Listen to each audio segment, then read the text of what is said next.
lay of the land? So let's turn it over to you. Let's have a 15-minute conversation. Hi, just to get it rolling, I miss here any reference to the recruitment and retention of teachers and administrators of color, particularly Latino teachers and administrators. Great. What else is missing, guys? What I see missing is, for folks that may or may not know, the struggle with La Raza studies out of Arizona, where the courts have ruled in favor of keeping it, but the continued struggle that they're having that may have spillover effects onto other states. Here at Metro, I think that we have a really solid Chicano studies program, but depending on what happens over there, can have a lot of detrimental effects onto what's going to happen. Have you seen things happening here in Colorado? I'd like to keep this home to Colorado, so that's helpful to know sort of at the broad piece, but are there attacks that you've seen in Colorado? I can't speak for the state, but I know here it's in a good space, but there's a lot of work that's being done to preserve that, particularly at Metro, where we're trying to get the Hispanic Serving Institution.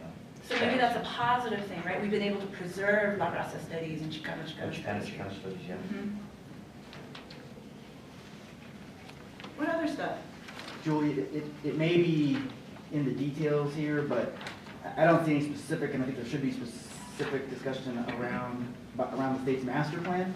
And specifically, this group can really influence or pressure institutions to really attain those goals. Break down for folks who may not know what the master plan is, because if you don't know what the master plan is, you might not know. Speak on. I mean, Loretta might, and Elise could probably speak more specifically at it or after it. But the master plan that the Department of Education put together with each of the college institutions has some real specifics about degree attainment and success. But there's a lot, I think it's a big question, for Latinos in particular, to be more successful and attain more degrees. But I think without a lot of added influence and pressure from groups like this, we may not have universities succeeding as well as we might wish they would. So, I mean, Loretta and Louise could speak more to that. I think it's an area this group could really put a lot of pressure to make those things a reality. I wanted to bring up something, and I don't know if this is something we can necessarily tackle, but I know coming from the other side, the non-administrative side, when we were thinking about whether to go to college and other people in my family, it's not about the master plan. My parents don't know what that is. I, as a high school student, don't know what that is. I don't know about La Raza programs.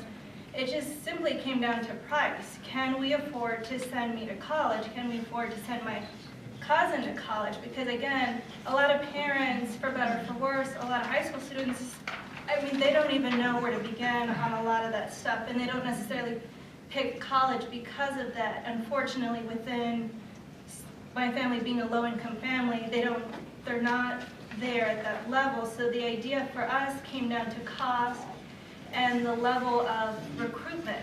Are there programs, I think at that time was like student support services through Metro, that reached out and said, okay, you're low income, here's what kind of things we can do to help you get on campus.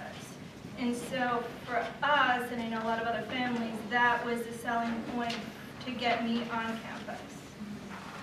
I think it's a really great point, and I think to the extent that students in the room want to talk about, as y'all are starting to think about college, or what struggles are y'all facing in school, right? Like, those are also, I think, important things that we need to be able to reflect and hear.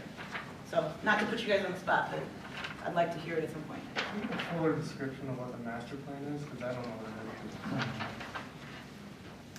is. Anybody? Yeah, sure. Well, it's something out of the Colorado Commission. It's a plan out of the Colorado Commission on Higher Education and the Colorado Department of Higher Ed.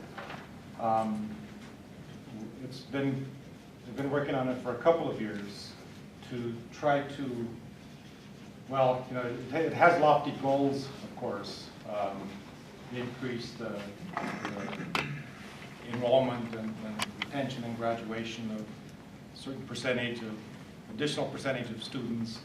It has several, I think, very good comments about, it specifically mentioned Latinos as very underrepresented.